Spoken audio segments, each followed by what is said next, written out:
You've seen it 100 times. On the back of the dollar bill, carved into ancient stone, flashed across movie screens. The all-seeing eye. To some, it's a symbol of wisdom. To others, it's a tool of control. But what if both are true? What if this ancient emblem wasn't created to frighten you, but to awaken something deep within you? The truth is, this symbol existed long before modern secret societies ever adopted it. It was once revered by sages and mystics who believed it represented divine awareness, the eye of consciousness itself. But over centuries, something changed. That eye was stolen, its meaning twisted, and now it watches, not to enlighten, but to manipulate. This video isn't about conspiracy theories. It's about decoding one of the most misunderstood symbols in human history. And to do that, we have to go back to when the eye wasn't feared, but honored as a direct channel to the inner world. Long before it was printed on currency or hidden in pop culture, the all-seeing eye was sacred. It appeared in ancient Egypt as the Eye of Horus, a symbol of healing, protection, and inner sight. To the Hermetic masters, it was far more than an artistic motif. It represented the activated pineal gland, the seat of the soul, the doorway to higher perception. Ancient mystics believed that when your inner eye opened, you no longer just saw the world, you understood it. You could decode reality, sense truth beyond illusion, and tap into realms of insight that most people can't even imagine. This was spiritual technology, not superstition. But over time, those in power realized that true vision made people ungovernable. So they shifted the meaning. The eye became something external, watching you, judging you. And just like that, we forgot the truth. The eye was never meant to control us. It was meant to awaken him. Think about it.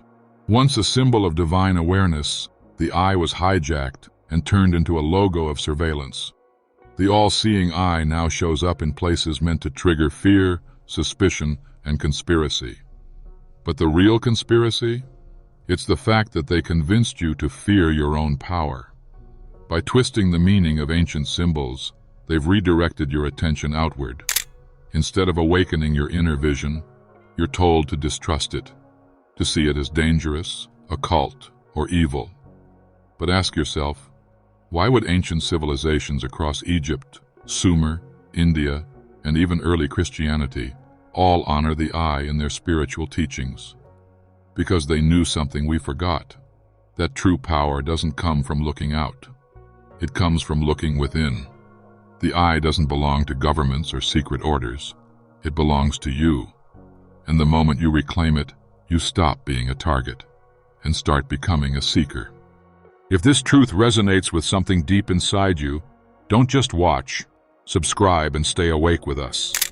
So what exactly is this inner eye, and why did the ancients protect its secrets so fiercely? Today, we know it as the pineal gland, a small pine cone-shaped structure located deep in the brain. But ancient traditions spoke of it as a portal, a bridge between the physical and spiritual realms. Hermetic texts, yogic scriptures, and mystery schools all describe the pineal as the seat of consciousness, the organ of second sight. When activated, it doesn't just help you visualize, it transforms perception. Suddenly, you become aware of the layers beneath the visible. Energy, intent, emotion, they all become tangible. And that terrifies those who rely on distraction and division to stay in power. So they flood our world with noise, screens, stress, fluoride, fear, anything to keep the inner eye dim. But you were never meant to live blind. You were born with a compass, and it points inward. The question is, will you learn to use it before it's too late? Look around. The symbol of the all-seeing eye may have gone spiritual in the past, but today it's technological. Instead of mystical perception, it's surveillance.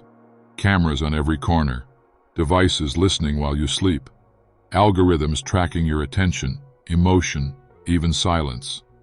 It's the external eye, built by a system that pretends to see everything and wants you to forget that you once did.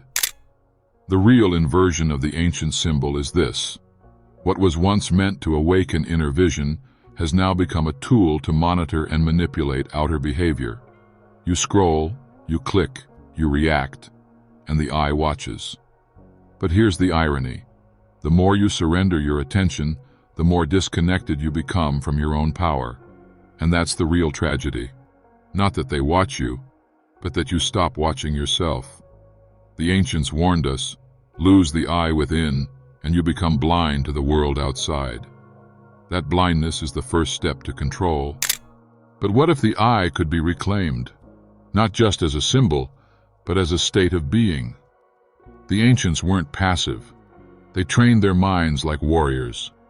Through breathwork, stillness, visualization, and ritual, they turned the pineal gland from a dormant seed into a blazing light. They didn't fear being seen. They feared forgetting how to see. And that's where your power begins, not with resistance, but remembrance. When you start turning your attention inward, the external noise loses its grip. You become the observer, not the observed. Thoughts no longer hijack you. Emotions don't drown you. And suddenly, that I becomes active again, not floating above you, but awakening within you. The same light they tried to hide still burns inside you. It never left. You just forgot how to look. Reclaiming it is not a rebellion. It's a return, a remembering of what you were born with.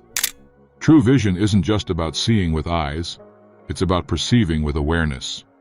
The ancients didn't wait for truth to be revealed. They trained their minds to unveil it. You can do the same. Start small. Close your eyes and sit in silence. Observe your breath without changing it. Then, visualize a soft golden light between your eyebrows, the ancient seat of the third eye. Feel its warmth. Don't force, just allow. This is not imagination, it's perception tuning.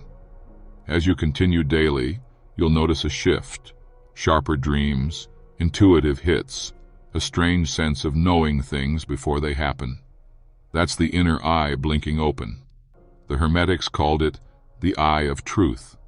And once it awakens, it doesn't close again. But be warned, clarity can be unsettling. You'll start to see through lies, masks, even your own illusions. The world won't change, but your relationship with it will. That's when real vision begins, not with sight, but with insight. You were never meant to be blind. You were designed to see beyond the veil. But the world you were born into trained you to doubt your inner eye, to trust the external over the internal, to silence intuition in favor of information. Every moment you ignore the quiet voice within, the outer voices get louder. But here's the truth. They can't truly blind you. They can only distract you from remembering that you could always see. Awakening the inner eye isn't a one-time moment. It's a discipline, a return, a reckoning. Every breath you take with awareness is rebellion. Every time you observe your thoughts instead of reacting, you reclaim your throne. The eye isn't above you. It isn't watching you. It is you. And that realization changes everything. So now, the only question that remains isn't whether the eye sees you, but are you finally ready to see yourself? If the all-seeing eye truly belongs to you, then who's been watching you all this time?